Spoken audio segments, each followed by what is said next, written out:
This whole area of public speaking, reframe it for people so that they have a different experience of it and can feel a little more comfortable in themselves and what they have to say. And to know that's the most important part. You have something to say. How do you say it? How do you get it across? You want to be heard. I'm assuming everybody wants to be heard if they have something to say. Yeah. And this is really what that's about.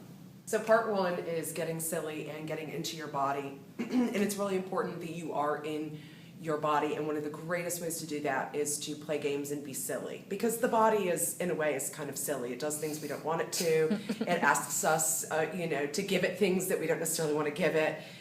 So it's important to really be grounded in your body for all things, really, but especially when you are speaking and when you are trying to use your voice, so that you're not cut off from yourself. Public speaking, as we all know, is a huge fear for most people. And so with fears, the best thing you can do is really to address them and look them in the eye, because if they're vague and just kind of out there and you just push it away, it becomes bigger and more scary. So it's really important to address your fears around anything. And then opening up your chakras is really about starting from your solar plexus, which is the seat of your power, through the heart to the throat chakra, which is about voice. So really just opening all of that up. And part of that is addressing your fears.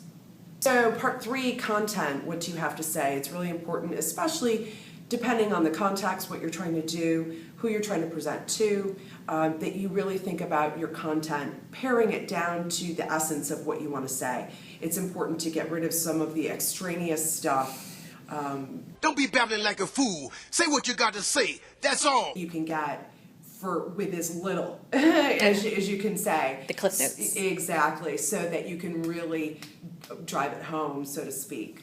And how would one get used to being more direct, I guess? Like, are there exercises or? Well, I think, yes, probably there are, but I think that just doing some writing and doing some brainstorming and really, maybe running it by someone, especially the more important it feels like it is, finding someone that you can, like, hey, let me just run this by you, let me get some feedback, so you can really start. So presentation, using your voice, this part is huge, because we've all seen speakers who maybe they had something really great to say, we were really interested, but they lose us.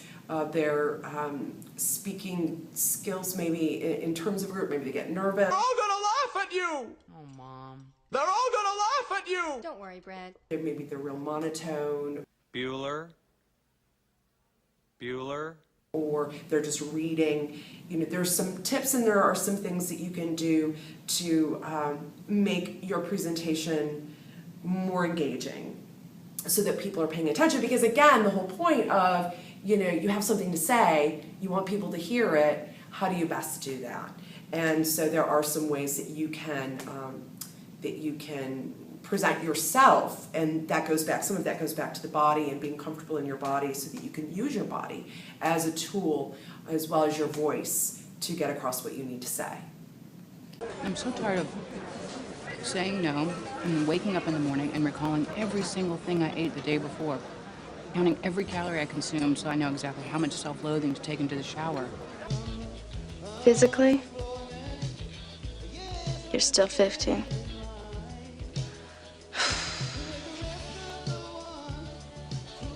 Hopeless.